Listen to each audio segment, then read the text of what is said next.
Téléspectateurs de l'arrondissement de Baguineda, merci de cette confiance renouvelée au programme de Renouveau TV et bienvenue dans votre émission Regard croisé.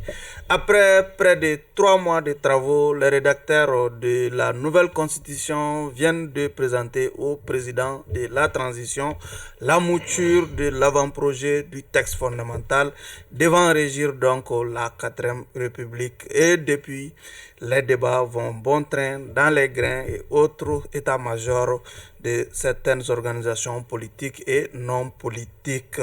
Pour vous aider donc à comprendre les tenants et les aboutissants de cet avant-projet de nouvelle constitution, nous avons invité ce soir pour vous 4 commentateurs avertis. En tout cas, ils sont tous côtés de la place. Le premier, il est Cheikh Keita, président des Générations et Peuple Solidaire Kenyereye, GPS Kenyereye. Monsieur Keita, merci d'être sur ce plateau. Bonsoir Barou, merci pour l'invitation. Deuxième invité, M. Hassan Sey, il est juriste et président, si vous voulez, coordinateur de UNIR. M. Sey, merci d'être sur ce plateau aussi. Merci à vous pour l'invitation. Troisième invité, M. Cheikh Oumar Soumano, il est coordinateur du baromètre, non moins président de l'organisation des jeunes patrons du Mali. C'est pourquoi il porte une cravate ce soir. M. Soumano, merci d'être avec nous. Bonsoir Barou, merci pour l'invitation. Bonsoir à tous nos téléspectateurs. Quatrième invité, M. Émile Salamso, qui découvre en tout cas pour la première fois le plateau de l'émission Regard croisé. Il est le président du PSR et président de la coalition Anko Fasoko. M. So, merci d'être avec nous. Bonsoir Barou, merci pour l'invitation. En tout cas, bienvenue à toutes et à tous dans l'émission Regard croisé. Je le disais tantôt, l'avant-projet de la nouvelle constitution a été bel et bien présenté, en tout cas courant cette semaine, au président de la transition et depuis, les commentaires vont bon train. Monsieur Sey, il a fallu presque 3 mois au comité de rédaction pour présenter cette mouture de l'avant-projet de nouvelle constitution. On attendait, le délai imparti c'était quand même 2 mois. Il a fallu 3 mois pour qu'on ait cet avant-projet. Qu'est-ce qui a pu expliquer un peu ces retards qu'on a pu noter dans la présentation de cette mouture? D'accord. Merci Barou. Je remercie également les téléspectateurs de Renouveau TV et les auditeurs. Bon, je pense que ce retard peut être dû à des impairs internes, c'est-à-dire que peut-être que effectivement, par rapport à un certain nombre d'éléments, de textes, il y a des choses qu'il fallait mettre forcément en adéquation. Et vu qu'on a 25 personnes, ce n'est pas évident, mais qu'en plus de ces 25 personnes, on a aussi des orientations. Parce qu'il ne faut pas oublier que lorsqu'on parle d'une constitution, même si c'est pour le peuple, il y a un commanditaire. Donc il y a une volonté politique et il faut que cette volonté politique puisse être traduite. Donc même cet avant-projet, qui n'est pas un projet définitif, a dû lui-même avoir des avant-projets à l'avant-projet qui finalement n'ont pas forcément C'est un été retard adoptés. qui s'explique Par justement des incompréhensions éventuellement sur des aspects légaux, D'accord. peut-être d'autres facteurs. Mais je pense que 3 mois, de toute manière dans la vie d'une nation, ce n'est pas grand-chose. Et je pense qu'ils auraient même pu prendre un peu plus de temps, parce que je ne vois pas, même s'il y a un chronogramme, je ne vois pas l'urgence d'avoir tout de suite cette constitution-là. D'accord. Après ça, c'est un débat et c'est un point de vue. Monsieur So, un retard a été constaté. Est-ce parce que les 25 rédacteurs ont été incompétents ou le commanditaire a sous-estimé le volume du travail, finalement?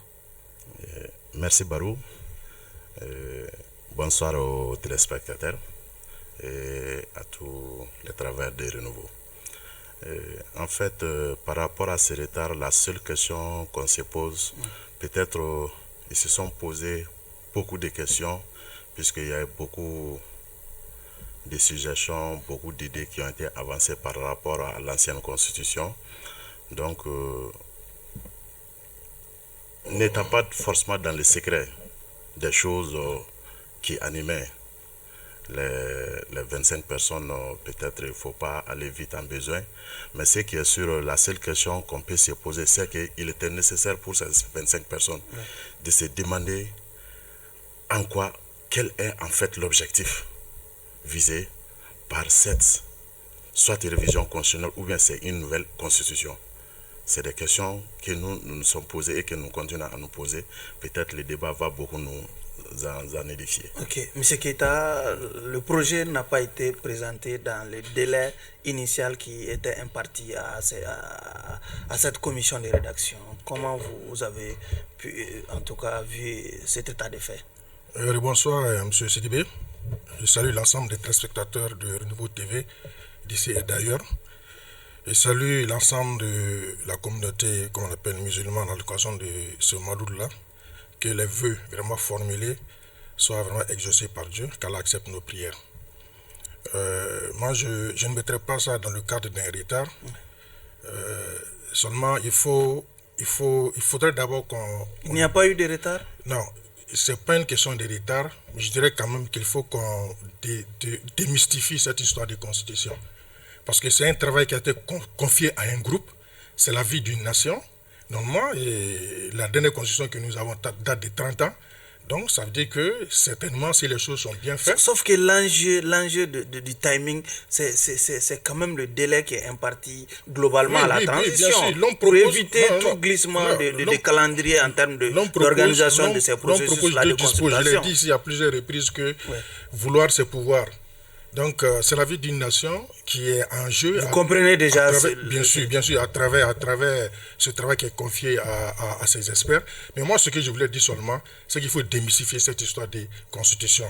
Voilà, donc, c'est comme un statut de règlement pour une association. C'est l'ensemble des règles qui doivent régir vraiment le fonctionnement de la nation. On va entrer dedans, véritablement. Monsieur Soumano, ce retard a été vraiment commenté par bon nombre de Maliens. Oui, bon, déjà, moi, je pense que je parle du principe qu'il y a un adage qui dit mieux vaut tard que jamais. Et même s'il y a un retard, de mon point de vue, ce n'est pas un retard rédhibitoire dans la mesure où, en tous les cas, vous avez vu après, quand le compte rendu a été fait, tout le débat que ça a suscité, ça veut dire qu'il y a un engouement réel autour de ce projet de texte. Le jeu a envolé la chandelle. Voilà, le jeu a envolé la chandelle. Et moi, je veux quand même féliciter tous les experts qui ont mis de leur sien pour vouloir véritablement nous proposer ce document-là qui est la base de discussion, parce que déjà ce qui est important, il est prévu qu'il y ait une restitution à la base et que aussi ceux-mêmes qui n'ont pas été consultés pourraient donner leur point de vue. Et c'est ça surtout la recherche de consensus. De mon point de vue, en fait, on est dans une phase où il ne s'agit pas de chercher l'unanimité autour de ce texte. D'ailleurs, même le bon Dieu n'a pas fait l'unanimité, donc on ne pourra pas avoir l'unanimité, mais il faudrait avoir le consensus, prendre en compte l'ensemble des préoccupations. Et je pense que c'est une très bonne base de discussion. D'accord. Voilà. Monsieur C, est-ce que vous pouvez déjà aider nos téléspectateurs à présenter de façon sommaire cet avant-projet de constitution, vous qui êtes juriste? D'accord. Bon, merci. Ce n'est pas une tâche facile, mais on va essayer quand même. Et juste avant de rentrer dans le vif du sujet, c'est d'expliquer déjà ce que c'est qu'une constitution. Une constitution, il faut le voir comme un squelette d'un corps.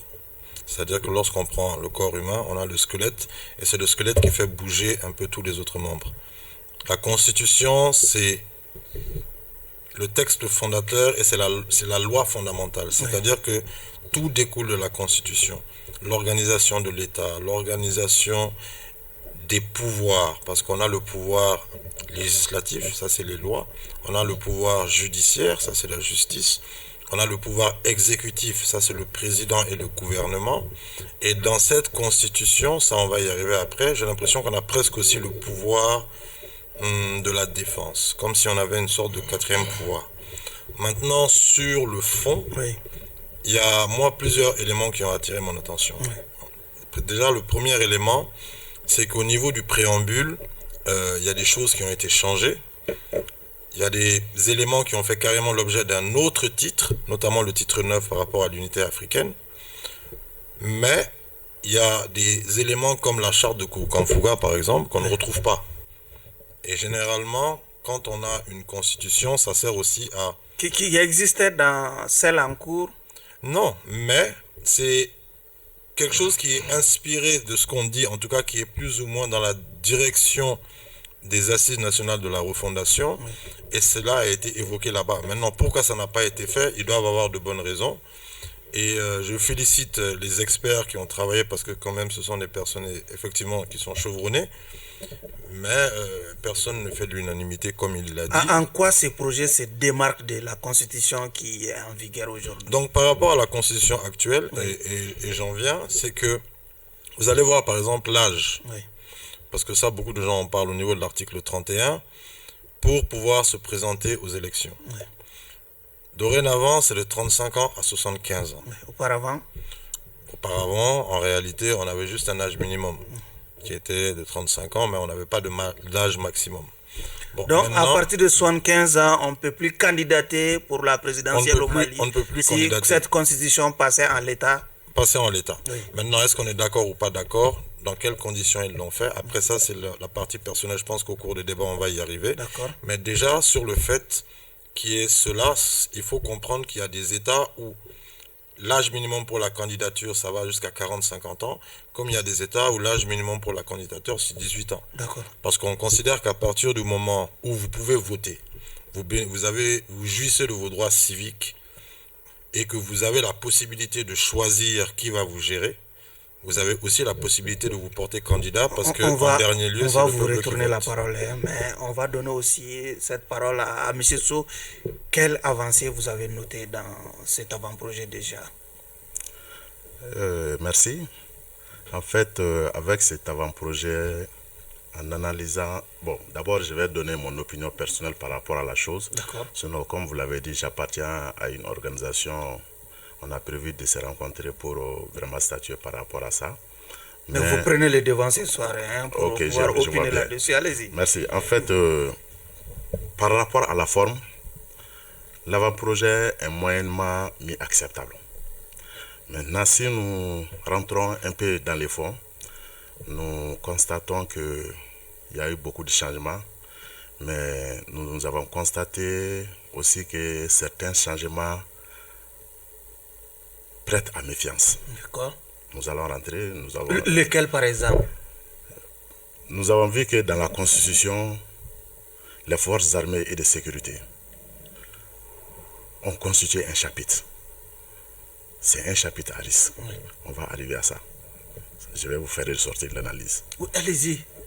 En fait, vous voyez, les forces armées et de défense appartiennent à sont gérées par un département ministériel. Mais si on en fait un chapitre de la Constitution, vous allez vous rendre compte que c'est un pan essentiel qu'on va accorder. Et attention par rapport à ça, il est dit dans certains de ces articles, si vous permettez, Allez-y. il est dit dans certains de ces articles que ceux-ci doivent être, je m'excuse là, ceux-ci doivent bénéficier de certaines conditions de travail. Alors que les forces armées et de sécurité constituent en fait une couche comme les travailleurs, comme, je vais dire, les enseignants que nous sommes, comme les agents de la santé, etc. Ils sont fonctionnaires, hein? Ils sont fonctionnaires. Ouais, des agents donc, de l'État. Voilà, donc il faudrait faire beaucoup attention. Et je vais en venir à donc, ça. Donc ce après. projet fait la part belle à l'armée parce que les militaires sont au pouvoir selon vous? Oui, ça il faut le dire. Il faut avoir le courage de le dire. Mais au-delà de ça, les politiques, j'interpelle les hommes politiques, doivent faire énormément attention parce que ça prête à beaucoup de confusion pour les hommes politiques qui, en réalité, la Constitution consacre les caractères ou encore l'objectif des hommes politiques qui est la quête et l'exercice du pouvoir, mais quelque part encore va les exposer davantage puisque ne bénéficiant pas de certains privilèges de juridiction qui, en réalité, va les mettre... beaucoup les parce exposer. Que vous n'avez pas, vous pensez qu'on ne devrait pas supprimer par exemple la haute cour de justice? Non, je n'ai pas dit ça. Oui. Vous La avez parlé de suppression, privilèges de juridiction quand même. Oui, la haute cour de justice, en fait, pour nous, personnellement pour moi, c'est un instrument qui en réalité n'a pas été utilisé à bon escient. Les hommes qui devaient l'exercer, peut-être, permettez-moi l'expression, n'ont pas été à hauteur de science. Sinon, en tant que tel, puisque la haute cour de justice est habilitée à juger ce qu'on appelle les actes politiques posés par des hommes politiques. D'accord. Monsieur Keita, comment la génération des peuples solidaires, peuple solidaire a quand même accueilli cet avant-projet de constitution en termes d'avancée? Oui, bon, merci. Moi, je disais en introduction qu'il faut qu'on essaie de démystifier un peu cette histoire de constitution. Parce qu'on a l'impression que c'est des vérités révélées et pourtant c'est fait par des humains comme nous.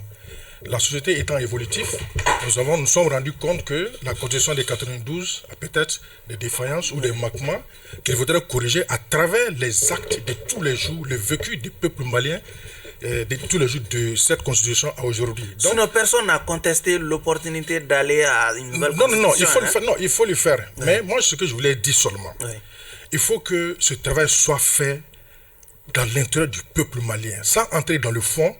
Quand on prend la forme, ou je dirais même le contexte même aujourd'hui, qu'est-ce qui a amené ce changement de constitution? C'est des crises politiques récurrentes, des crises sociales récurrentes. Donc ça veut dire que, quelque part, la majorité du peuple malien sait aujourd'hui les mots qui minent notre société. Donc, et quand on revient en arrière un peu, je dirais que Dieu a fait descendre 10 commandements sur Moïse pour diriger son peuple. Ouais. La charte comment on appelle, la charte du Mandé qui a été votée à Kouroukanfoua, ouais, concerne que 7 articles et qui a géré tout le Mandé. Ouais. Donc, aujourd'hui, moi je pense que le peuple malien contemporain vraiment a cessé d'être prestigieux et glorieux. Nous sommes nostalgiques de notre passé, ouais, ou de nos parents légendaires. Ouais. Mais tant que nous ne revenons pas à nos valeurs ancestrales, entre autres la bravoure. Oui, est-ce que ce texte-là est en train de nous conduire? J'arrive. Oui. Je suis en train de faire une analyse en termes d'introduction. Tant qu'on ne revient pas à nos valeurs ancestrales, la bravoure, la dignité, l'honnêteté, on ne sera jamais en paix ni en tranquillité. Donc, de ce fait, quand on voit un peu l'intérêt de la constitution qui est là aujourd'hui, oui, je pense que les problèmes réels auxquels le peuple malien est confronté, les difficultés qui ont amené ce projet de changement de constitution ne sont pas traitées à hauteur de souhait. Quand moi je fais un peu mon analyse, mon camarade vient tout de suite de parler de la charte de Kouroukanfoua. Oui. Et cette charte, depuis là, n'est pas encore validée par l'UNESCO. Ça doit être un combat pour le peuple malien parce que ça fait partie de notre patrimoine culturel. On ne peut pas parler de faire référence dans le préambule, on dit quelque part qu'il faut valoriser nos patrimoines culturels, matériels et immatériels. On ne peut pas faire référence à la charte qu'on appelle universelle des droits de l'homme. Monsieur Keita, non, j'arrive. Concrètement, est-ce que cet avant-projet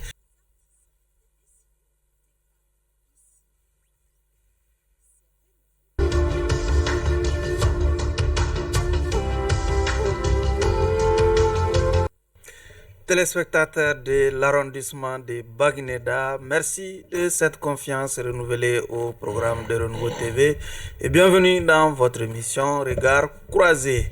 Après près de 3 mois de travaux, les rédacteurs de la nouvelle constitution viennent de présenter au président de la transition la mouture de l'avant-projet du texte fondamental devant régir donc la 4e République. Et depuis, les débats vont bon train dans les grains et autres états-majors de certaines organisations politiques et non politiques. Pour vous aider donc à comprendre les tenants et les aboutissants de cet avant-projet de nouvelle constitution, nous avons invité ce soir pour vous 4 commentateurs avertis. En tout cas, ils sont tous côtés de la place. Le premier, il est Cheikh Keita, président des Générations et Peuples Solidaires Kenyereye, GPS Kenyereye. Monsieur Keita, merci d'être sur ce plateau. Bonsoir Barou, merci pour l'invitation. Deuxième invité, monsieur Hassan Sey, il est juriste et président, si vous voulez, coordinateur de UNIR. Monsieur Sey, merci d'être sur ce plateau aussi. Merci à vous pour l'invitation. Troisième invité, M. Cheikh Oumar Soumano, il est coordinateur du baromètre, non moins président de l'organisation des jeunes patrons du Mali. C'est pourquoi il porte une cravate ce soir. M. Soumano, merci d'être avec nous. Bonsoir Baro, merci pour l'invitation. Bonsoir à tous nos téléspectateurs. Quatrième invité, M.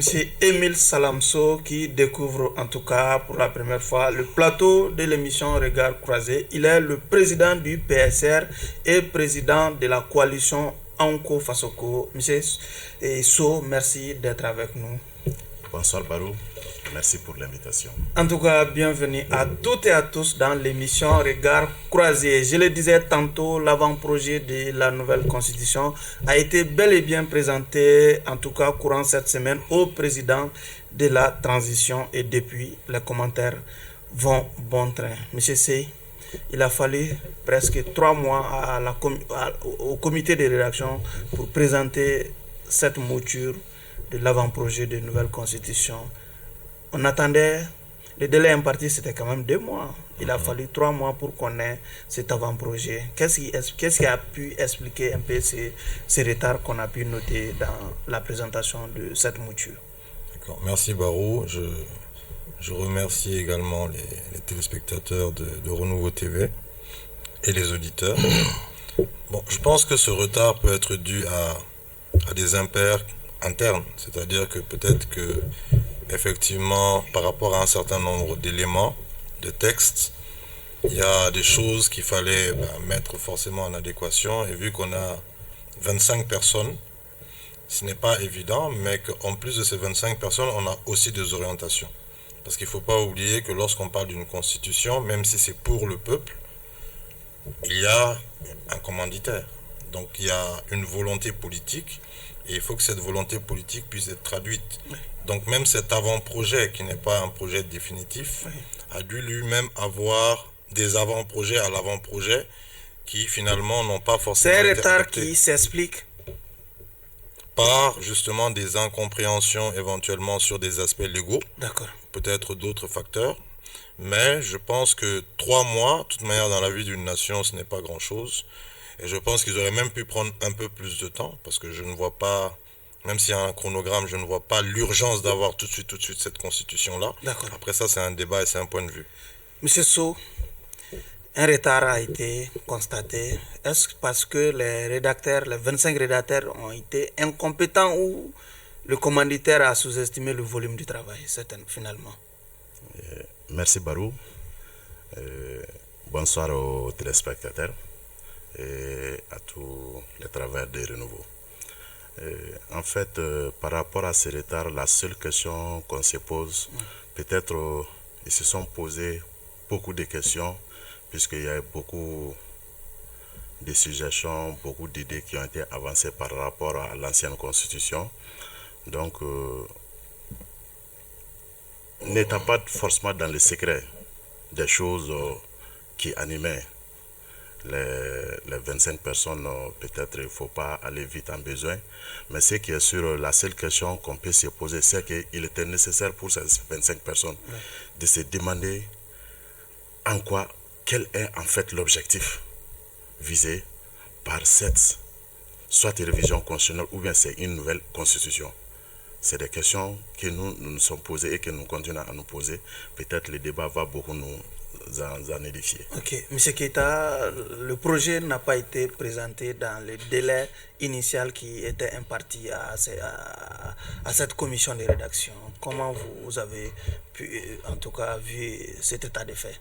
Bonsoir, M. Sidibé. Je salue l'ensemble des téléspectateurs de Renouveau TV d'ici et d'ailleurs. Je salue l'ensemble de la communauté, comme on appelle musulmane, à l'occasion de ce Maloud-là, que les vœux vraiment formulés soient vraiment exaucés par Dieu, qu'Allah accepte nos prières.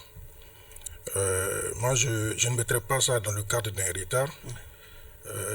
Seulement, il faudrait d'abord qu'on... Il n'y a pas eu de retard? Non, ce n'est pas une question de retard, mais je dirais quand même qu'il faut qu'on démystifie cette histoire de constitution. Parce que c'est un travail qui a été confié à un groupe, c'est la vie d'une nation. Normalement, et la dernière constitution que nous avons date de 30 ans. Donc, ça veut dire que certainement, si les choses sont bien faites... Sauf que l'enjeu du timing, c'est quand même le délai qui est imparti globalement à la transition. Pour éviter tout glissement de calendrier en termes d'organisation de ces processus-là de consultation. Je l'ai dit ici à plusieurs reprises que vouloir, c'est pouvoir. Donc, c'est la vie d'une nation qui est en jeu. Vous comprenez déjà bien sûr, à travers ce travail qui est confié à ces experts. Mais moi, ce que je voulais dire seulement, c'est qu'il faut démystifier cette histoire des constitutions. Voilà, donc, c'est comme un statut et règlement pour une association. C'est l'ensemble des règles qui doivent régir vraiment le fonctionnement de la nation. On va entrer donc, dedans, voilà, véritablement. Voilà, Monsieur Soumano, ce retard a été vraiment commenté par bon nombre de Maliens. Oui. Oui, bon, déjà, moi, je pense que je parle du principe qu'il y a un adage qui dit mieux vaut tard que jamais.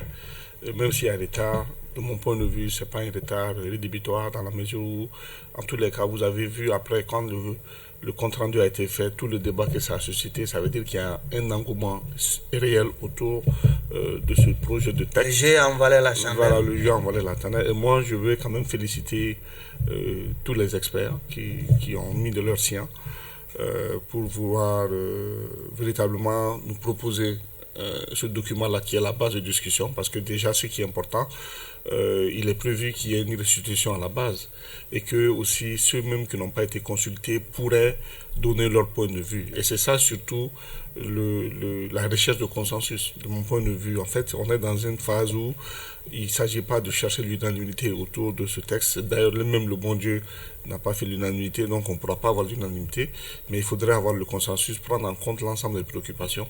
Et je pense que c'est une très bonne base de discussion. D'accord. Voilà.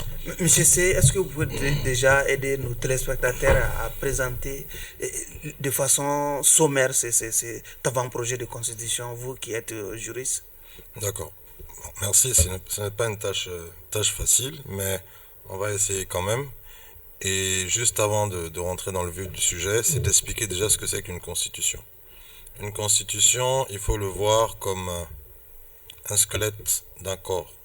C'est-à-dire que lorsqu'on prend le corps humain, on a le squelette, et c'est le squelette qui fait bouger un peu tous les autres membres. La constitution, c'est le texte fondateur et c'est la loi fondamentale. C'est-à-dire que tout découle de la constitution.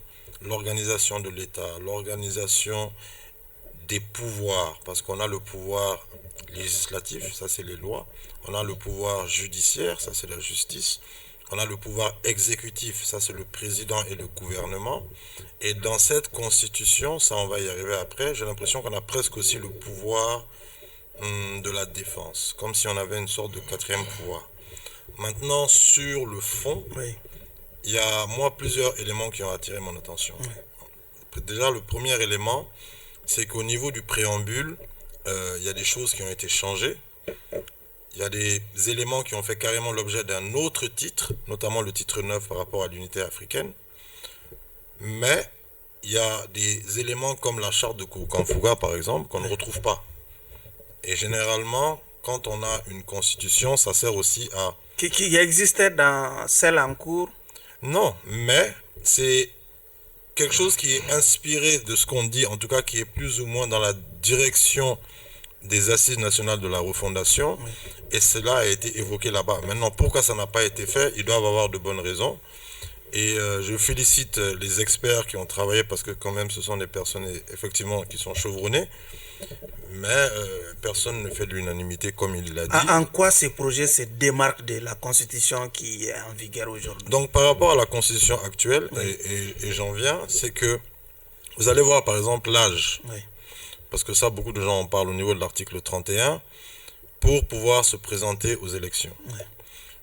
Dorénavant, c'est de 35 ans à 75 ans. Auparavant, en réalité, on avait juste un âge minimum qui était de 35 ans, mais on n'avait pas d'âge maximum. Bon, donc, à partir de 75 ans, on ne peut plus candidater pour la présidentielle au Mali. On ne peut plus si candidater. Cette constitution passait en l'état. Maintenant, est-ce qu'on est d'accord ou pas d'accord? Dans quelles conditions ils l'ont fait? Après ça, c'est la partie personnelle. Je pense qu'au cours des débats, on va y arriver. Mais déjà, sur le fait qui est cela, il faut comprendre qu'il y a des États où l'âge minimum pour la candidature, ça va jusqu'à 40-50 ans, comme il y a des États où l'âge minimum pour la candidature, c'est 18 ans.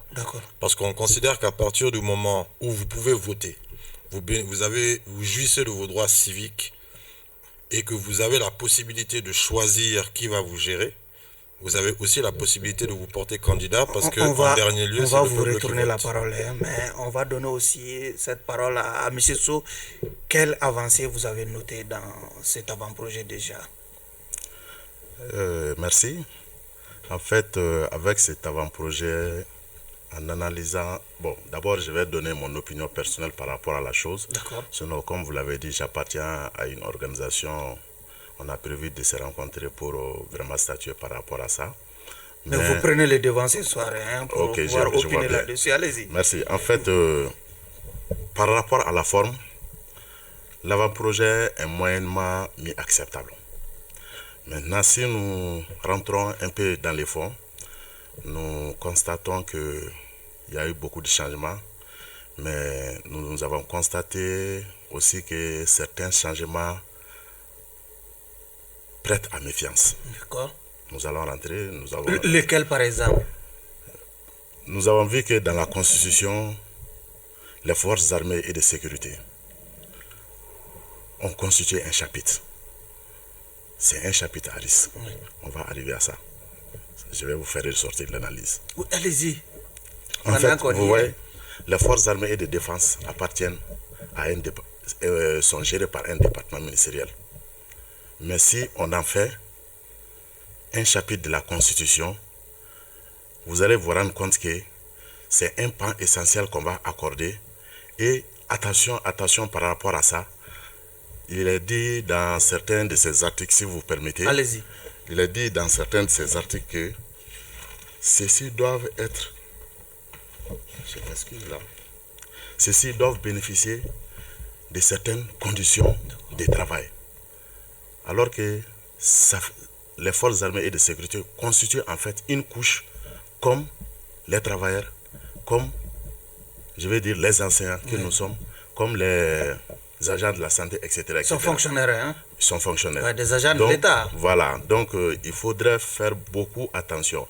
Et je vais en venir à donc, ça. ce après. projet fait la part belle à l'armée parce que les militaires sont au pouvoir selon vous? Oui, ça il faut le dire. Il faut avoir le courage de le dire. Mais au-delà de ça, les politiques, j'interpelle les hommes politiques, doivent faire énormément attention parce que ça prête à beaucoup de confusion pour les hommes politiques qui, en réalité, la Constitution consacre les caractères ou encore l'objectif des hommes politiques qui est la quête et l'exercice du pouvoir, mais quelque part encore va les exposer davantage puisque ne bénéficiant pas de certains privilèges de juridiction qui, en réalité, va les mettre, beaucoup les exposer. Parce que vous n'avez pas... Vous pensez qu'on ne devrait pas supprimer, par exemple, la Haute Cour de justice? Non, je n'ai pas dit ça. Oui. La suppression, suppression, privilèges de juridiction quand même. Oui, la Haute Cour de justice, en fait, pour nous, personnellement, pour moi, c'est un instrument qui, en réalité, n'a pas été utilisé à bon escient. Les hommes qui devaient l'exercer, peut-être, permettez-moi l'expression, n'ont pas été à hauteur de science.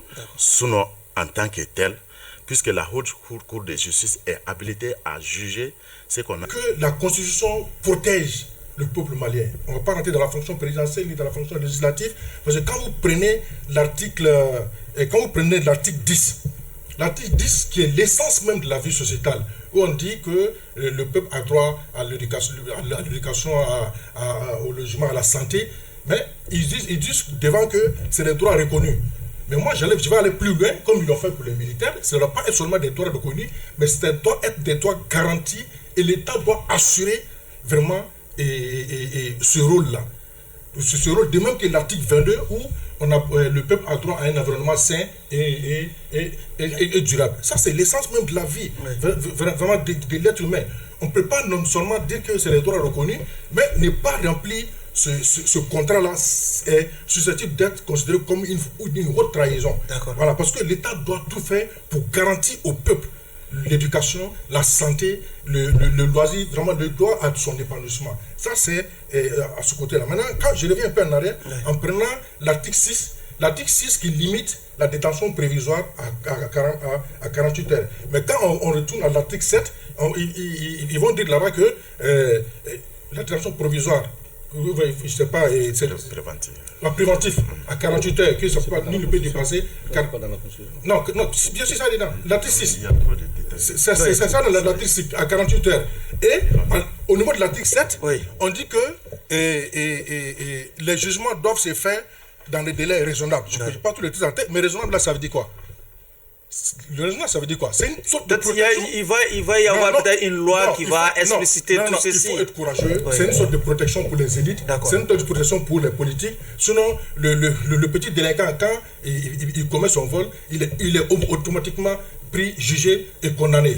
Mais pourquoi le thème des délais raisonnables, là, ça peut aller jusqu'à 2, 3, 4 ans. Nous avons aujourd'hui des hommes qui sont présumés, qui sont poursuivis et jusqu'à présent qui ne sont pas encore jugés. Moi, je pense qu'il faut être courageux quand on veut vraiment travailler pour la nation, quand on veut vraiment travailler pour que son peuple puisse avoir la liberté. Vous n'êtes pas visiblement prêt à voter ces textes. Non, le texte n'est pas mauvais en soi, il est bien, mais je dis que c'est un avant-projet. Donc cela ne veut pas dire que ça va passer comme ça. C'est ce débat qui doit avoir lieu pour apporter évidemment des modifications. Vous avez des ajouts? Moi, je sais que je l'ai dit par rapport à la question de la langue. Moi, je pense qu'il faut faire extrêmement attention par rapport à l'élection de la langue, parce qu'aujourd'hui, on a des acquis qui sont importants, qui ne veut rien dire qu'on est en train d'aller vers la servilité. Parce que vous savez, quand vous prenez, je prends juste deux exemples. Au niveau des Nations Unies, vous avez 6 langues. Mais aujourd'hui, il y a des États qui ont été défaits. Mais on n'a pas les États qui ont été défaits plutôt, mais on n'a pas reconnu leur langue. Ces États viennent s'exprimer dans les 6 langues reconnues aux Nations Unies. Je prends le cas de l'Allemagne. L'Allemagne a été défaite à la fin de la Seconde Guerre mondiale, mais quand elle vient au niveau des Nations Unies, elle ne va pas utiliser sa langue. Pourtant, sa langue lui permet de communiquer, mais aux Nations Unies, elle ne s'exprime pas en allemand. Je prends le cas du Japon. Le Japon a été défait à la Seconde Guerre mondiale, mais aux Nations Unies, quand il vient, il ne va pas mettre en exergue le japonais. Pourtant, le japonais est codifié et tout. Donc, c'est pour vous dire que c'est juste un élément de consensus. Et je prends le cas de l'UEMOA. Quand on prend l'UEMOA aujourd'hui, c'est vrai, vous avez cité, il y a des contestations par rapport au taux que vous avez dit pour des personnes qui maîtrisent le Bambara au niveau du Mali. Mais quand on prend notre pays, où le Sénégal par exemple, où le Wolof s'est carrément imposé, mais aujourd'hui, dans l'UEMOA, aucune langue nationale n'a pas été mise en avant. Donc c'est toujours, soit c'est le français, au niveau de la CEDEAO, c'est de 3 langues. Donc moi je me dis, la question de langue ne fait pas de nous des esclaves. Il faudrait déjà se préparer et du coup faire une espèce de rupture comme on le souhaite. Pour moi, il y a plus de désavantages. Il faut aller de façon progressive. Donc ce qui est indiqué, c'est pas grave. D'ailleurs, la loi... Le Rwanda a changé de langue. Le Rwanda a changé, mais le Rwanda a pris l'anglais. Le Rwanda a pris l'anglais. Il faut faire attention. Le Rwanda a changé. J'ai compris. J'ai eu la souffrance de vous écouter. Donc, ça, c'est de mon point de vue, pour moi, il ne faut pas jeter le bébé avec l'eau du bain. Ce seul article ne doit pas nous diviser. Ce n'est pas un vrai débat. Voilà, de mon point de vue. Maintenant, je finis par rapport... Je veux porter mes analyses maintenant sur un certain nombre de choses qui, moi, je pense qui doivent être améliorées. Par exemple, quand j'ai vu qu'on a gardé l'appellation Cour suprême, de mon point de vue, on aurait dû évoluer vers une autre appellation. Parce que la Cour suprême... Pourquoi, par exemple? Je ne sais pas, mais pas Cour suprême. Parce que quand vous prenez la Cour suprême, c'est au Mali seulement que nous avons toujours gardé l'appellation Cour suprême. Les autres pays qui l'avaient ont changé. Parce que si vous prenez la Cour suprême aux États-Unis, les compétences de la Cour suprême aux États-Unis ne sont pas celles du Mali. Parce que les compétences de la Cour suprême aux États-Unis, par exemple, c'est des compétences constitutionnelles qui sont dévolues à la Cour constitutionnelle au Mali. Il y a des compétences d'analyse, de jugement au premier degré, ce qui n'est pas son rôle au Mali. Donc c'est une autre juridiction. Donc moi j'aurais voulu quand même qu'on change un peu son appellation. Ça c'est un premier point. Deuxième point, j'ai vu par exemple, on a mis un quota par rapport au nombre de gouvernements. Je l'avais critiqué. Mais si on doit rester dans cette logique-là, de mon point de vue, on doit aussi donner des quotas pour la diaspora, les jeunes et les femmes au niveau parlementaire. Parce que ça, c'est de mon point de vue, ça c'est extrêmement important. Donc si on a pensé donner 29, ne pas dépasser 29 membres en termes de membres de gouvernement, on doit dans la même logique avoir le courage de dire que voilà, pour le tour parlementaire, il y a un quota aussi qui est laissé aux parlementaires. Ensuite, autre chose que je n'ai pas compris, le système de destitution du président de la République, du président de l'Assemblée nationale et du président du Haut Conseil de la Nation. Je ne sais pas c'est quoi. Parce que franchement, moi, je me pose la question à quoi ça répond. Est-ce qu'on a voulu consacrer d'une manière ou d'une autre le mandat impératif?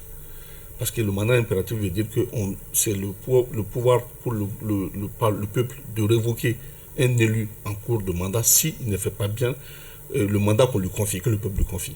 C'est ça le mandat impératif. Et vous allez voir dans la même constitution, il est indiqué que tout mandat impératif est nul. Donc si on dit que tout mandat impératif est nul, pourquoi avoir institué ce type de destitution. Vous allez me dire peut-être que ce n'est pas le peuple directement qui va révoquer, mais c'est le représentant du peuple qui révoque. Donc, de mon point de vue, je pense que ça, c'est des incompréhensions. Et enfin, je vais finir par ça, c'est juste 2 secondes. Ça, c'est le pouvoir de la Cour constitutionnelle que je trouve... On va revenir. Voilà. Donc, Monsieur Sey, déjà, ce projet consacre la fin du nomadisme politique, en tout cas pour les élus. Oui, ça, sur ce point-là, il est clair. C'est-à-dire qu'une fois qu'on décide en cours de mandat de changer de couleur politique, on perd automatiquement son mandat. Mais je voulais quand même rebondir très rapidement sur cette question de langue, parce que ça tient à beaucoup. Il faut faire aussi une analyse logique.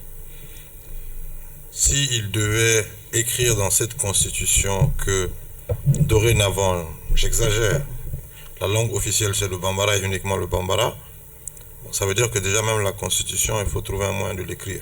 Même si l'onco est codifié, tout le monde ne sait pas lire l'onco.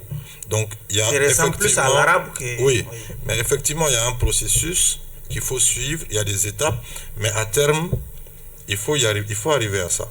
Donc le fait d'avoir laissé la possibilité, parce qu'il ne faut pas oublier que les personnes qui font ce projet de constitution, c'est un projet, la loi ne dispose que pour l'avenir. Ils font un projet via lequel les personnes qui vont venir, avec les programmes et les politiques qui vont venir, pourront s'adapter et faire ce qui est nécessaire. Donc ils ne peuvent pas tout prendre en compte, mais ils sont obligés en même temps de tout prendre en compte. Et c'est un exercice assez difficile. Donc la langue, c'est un débat pour ou contre, en fonction du candidat qui devra venir. Si lui, il dit « je veux faire du bambara la langue officielle », la Constitution lui permet de le faire, il y a cette ouverture. Je veux garder le français comme langue officielle, la Constitution lui permet également. Maintenant, le peuple qui lui juge et qui lui vote, votera en fonction du candidat et de son programme pour qui il veut ou pour qui il ne veut pas. Ça, c'est un premier point. Ensuite, j'avais vu une autre, à mon avis, une autre insuffisance, c'est par rapport à la loi organique qui fixe les modalités d'éligibilité, d'indemnité et tout le reste, par rapport non seulement aux députés, mais par rapport aux hauts conseillers ou aux conseillers nationaux, aux conseillers de la nation comme ils les appellent. Dans l'ancienne constitution, c'est la même disposition. Là, c'est l'article 100 qui le dit, mais là-bas, il y avait je pense, l'article 63. C'était dit clairement la même chose. La seule différence, c'est qu'on avait mis avant le nombre. Ils ont précisé une loi organique qui va fixer le nombre des députés. Là, on ne nous parle pas de nombre. On nous dit simplement qu'il va fixer des conditions, c'est-à-dire le reste de la phrase, ou en tout cas le reste de l'article. Donc la question que je me pose, ce nombre-là, que ce soit pour les députés ou pour les conseillers de la nation, comment ça va être fixé? Donc ça, c'est quelque chose sur lequel il faudra qu'on soit éclairé. D'accord. Ensuite... On va vous retourner la parole. Monsieur So, déjà, ces projets sonnent en tout cas la fin du nomadisme politique pour les élus. Une bonne chose? En soi, oui. Puisque c'est le résultat d'un constat amer que les partis politiques vivent au quotidien, surtout avec l'ancien système. En soi, c'est une bonne chose. Mais maintenant, ce que je voudrais dire, ça, c'est par rapport à comme c'est déjà un projet, un avant-projet, mais que nous comprenons que la Constitution, elle est élaborée pour la génération présente, mais aussi pour la génération future. Et pour cela, il a dit qu'il y a beaucoup d'ambiguïté dans les documents que nous avons. Si nous prenons la procédure, il a dit qu'il y a une innovation, ça c'est la procédure d'impeachment qu'on a imitée avec les Américains. Possibilité de destituer le président. Oui. Mais sur la base de quoi? Ils ont défini ce qu'on appelle la haute trahison. Mais en juriste, on va se poser la question, quels sont les éléments constitutifs de la haute trahison? Et le problème c'est quoi? La procédure qui doit être engagée, les organes intéressés relèvent tous, dans sa majorité, du président de la République. Donc ça c'est un problème. Il faut vraiment que les gens... Pas forcément, sauf que dans ce projet, le président n'a plus la possibilité de dissoudre l'Assemblée nationale. Oui, ça renforce les pouvoirs du président, bien entendu. Et mieux, on va dire que le président Auparavant, le président avait cette possibilité de dissoudre l'Assemblée. Oui. Mais quand on dit que le président ne peut pas dissoudre l'Assemblée nationale, mais on va dire quelque part encore, l'Assemblée nationale aussi ne peut pas faire une motion de censure contre les gouvernements. Oui. Et le gouvernement, c'est le président qui nomme les premiers ministres. Et avec la nouvelle constitution, on dit que le président nomme les ministres après consultation du premier ministre. Autrefois, le premier ministre, le président nommait sur proposition du premier ministre. Vous voyez que les pouvoirs du président c'est consolide. Mais ce que vous avez dit, le président ne peut pas dissoudre l'Assemblée nationale. Ça renforce, ça donne une certaine indépendance aux députés. Ça, permettez-moi l'expression, ça c'est une coquille vide qui est là en réalité. Sinon, les pouvoirs du président sont vraiment renforcés. Il faut voir toutes les institutions, les différents organes des différentes institutions. Il faut voir comment est-ce qu'ils sont nommés. D'accord. C'est le président de la République. Il est plus puissant, il est très puissant. D'accord. Trop puissant. Monsieur Keita, la Cour constitutionnelle, est-ce que les Maliens avaient une idée sur la Cour constitutionnelle? Est-ce que ces aspirations ont été prises en compte? Avant d'arriver à la Cour constitutionnelle, il faut qu'il y ait des élections propres. Il faut qu'on ait des dirigeants crédibles émanant vraiment du peuple. Alors quand on prend le côté de la Cour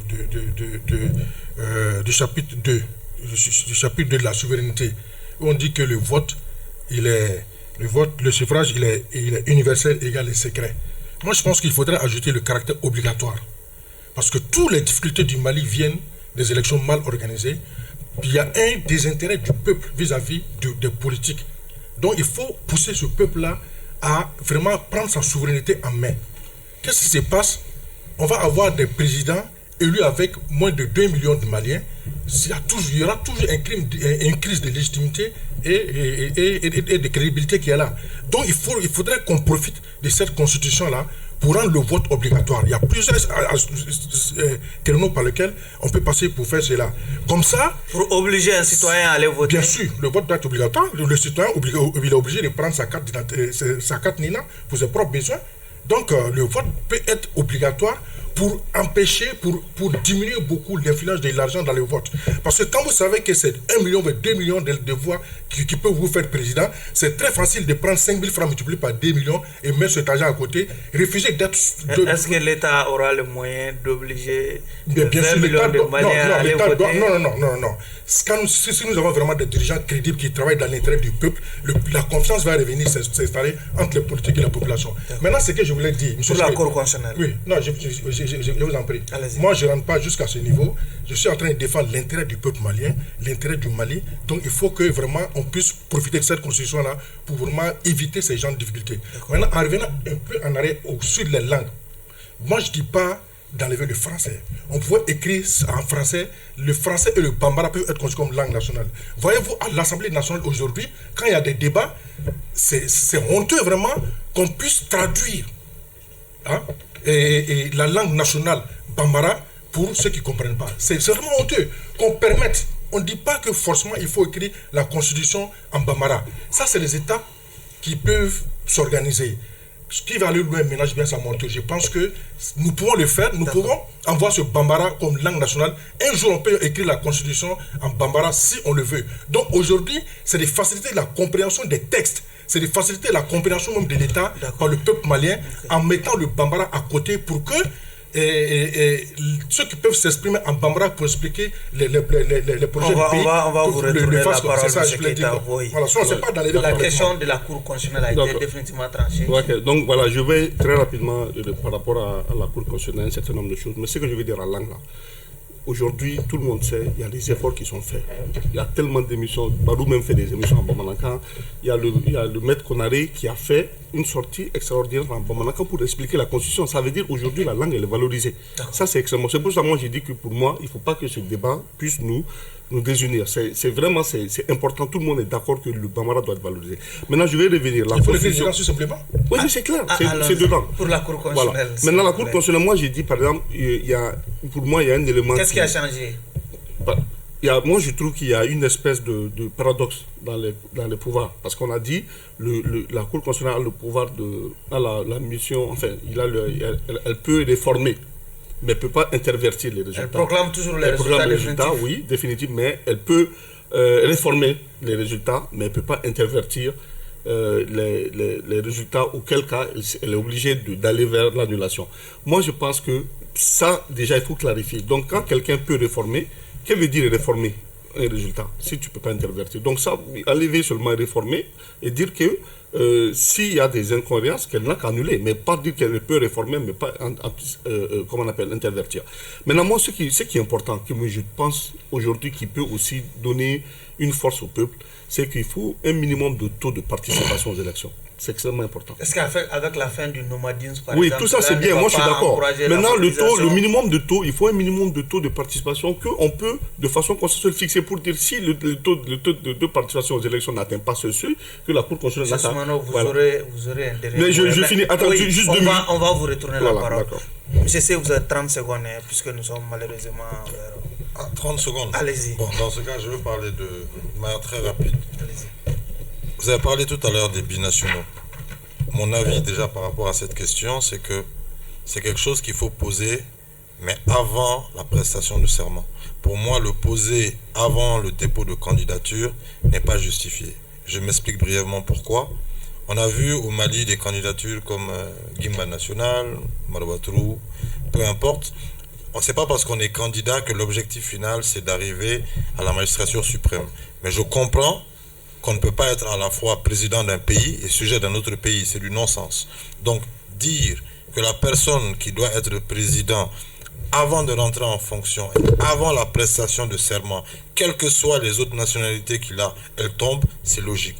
Mais dire qu'avant l'acte de dépôt, s'il a une autre nationalité, vous parlez par exemple des membres de la diaspora, je trouve que c'est un peu extrême. Ça, c'est un avis après personnel. Ensuite, il a parlé tout à l'heure, parce que ça c'est important, je vais rebondir rapidement dessus, des délais raisonnables. Il faut faire attention. L'article 6, ça, on nous parle de délai de garde à vue. C'est-à-dire que c'est 48 heures avec mandat d'un juge, 72 heures, etc. Les délais raisonnables, pourquoi? C'est parce que justement, on a vu les cas qui se passent maintenant. Et il y a aussi un avant-projet de code pénal qui est en train d'être élaboré parce qu'ils travaillent tous ensemble. Et cet avant-projet de code pénal précise que dorénavant, parce que légalement, si vous prenez quelqu'un pour un délit, vous avez le droit de le garder 6 mois avant de le juger, et si au bout de 6 mois vous considérez, voilà, vous pouvez le renouveler 2 ans, etc. Je finis juste sur ça. Donc c'est pour dire que quelles que soient les conditions qui font que vous détenez ou pas quelqu'un, au jour d'aujourd'hui, la loi permet déjà de le faire. Là, c'est des moyens peut-être qui vont permettre de tempérer. Mais pour finir...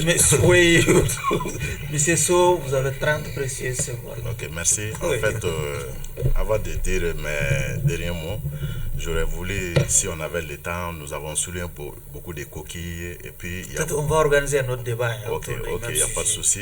On a constaté des coquilles qu'on voudrait suggérer, mais on trouvera les moyens pour les faire. Et nous constatons que dans l'avant-projet, il y a beaucoup de détails, alors que la Constitution n'est pas faite pour ça. Mais au regard de tout ce qui précède, nous constatons que beaucoup de nos aspirations, quand je dis nos aspirations, il s'agit des aspirations du peuple malien, n'ont pas été prises en compte. Et pour cela, nous invitons le président de revoir encore, comme c'est un avant-projet, de revoir encore qu'est-ce qu'il faut faire pour une amélioration de ces documents qui est ou qui sera élaboré pour la génération présente, mais aussi pour la génération future, tout en tenant compte des exclusions qui sont là-dedans. Vous avez parlé de l'âge, c'est de l'exclusion. Vous avez parlé de binationalité, c'est de l'exclusion. Il y a beaucoup de points qui, en fait, excluent une catégorie de Maliens, chose qui n'est pas normale selon nous. Monsieur Keïta. Bon, pour le président de la République, binationalement, moi je suis malien de l'extérieur, donc je suis supposé être binational. Donc aux États-Unis, même si tu as des pères et des mères américains, tant que tu n'es pas né sur le sol américain, tu n'es pas candidat. Donc ça, c'est des fonctions vraiment qui doivent protéger. Je suis entièrement d'accord avec les rédacteurs de l'avant-projet et je les félicite vraiment pour le travail accompli. Mais je pense seulement qu'ils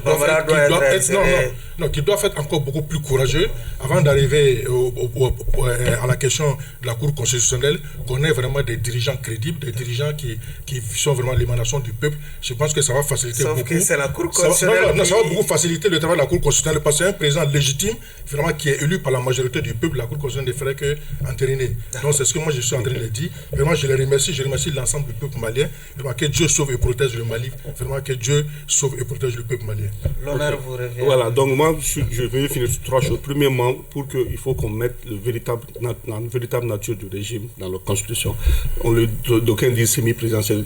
Pour le moment, c'est un régime mixte. Ce n'est pas présidentiel comme d'aucuns le pensent, parce que si c'est présidentiel, il n'y a pas de présence de premier ministre dans un régime présidentiel et il n'y a pas de collaboration possible entre l'exécutif et le législatif. Or, dans la Constitution, il est prévu que la loi, l'initiative de loi appartient concurremment au président et à l'Assemblée. Et ensuite, la nationalité, je suis d'accord que vous partagez qu'on puisse intégrer ça. Pour moi, quand on le fait, qui peut le plus, peut le moins.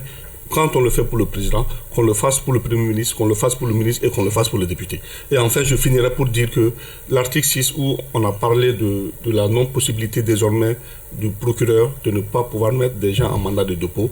Moi, malheureusement, quand je venais, j'ai vu certains en ont fait un truc de guerre en pensant qu'ils ont gagné un combat sur des procureurs qu'ils ont un peu indexés. Et je pense qu'il ne faudrait pas que ça soit aussi des armes de guerre contre certains. Donc, ça, exceptionnellement, vous avez 10 secondes pour... C'est que ça vous brûle là. Allez-y. D'accord. On a parlé d'énormément de choses. Mais je voulais préciser à mon ami à côté que le Peul aussi est beaucoup parlé dans nos pays. Maintenant, juste féliciter encore une fois les rédacteurs effectivement de cette constitution. Voilà. Donc Donc il y a beaucoup de langues qui sont beaucoup parlées. Simplement, laissons la latitude et les possibilités à ceux qui vont venir. Là où je suis d'accord avec mon ami en face, c'est qu'effectivement, on a plus ou moins affaire à quelque chose d'hybride, mais la grande composante, c'est quand même le régime présidentiel, parce que pour l'instant, les pouvoirs, en tout cas comme ils le décident et comme ils le dessinent, sont séparés entre le législatif, le judiciaire, l'exécutif, et peut-être un quatrième pouvoir qui n'est pas les médias, qui va être l'armée, mais ça fera peut-être l'objet d'un autre débat un autre jour. C'est sur cette projection que prend fin ce numéro de votre émission Regard Croisé qui recevait comme invité M. Cheikh Oumar Soumano, il est coordinateur du baromètre, Hassan C. juriste, Émile Salamso, président du PSR et du mouvement Anko Faso, Cheikh Cheikhna Keita, président de Génération et Peuple Solidaire. Merci à vous de nous avoir suivis. Encore une fois, clin d'œil à tous nos téléspectateurs du côté de l'arrondissement de Baguineda.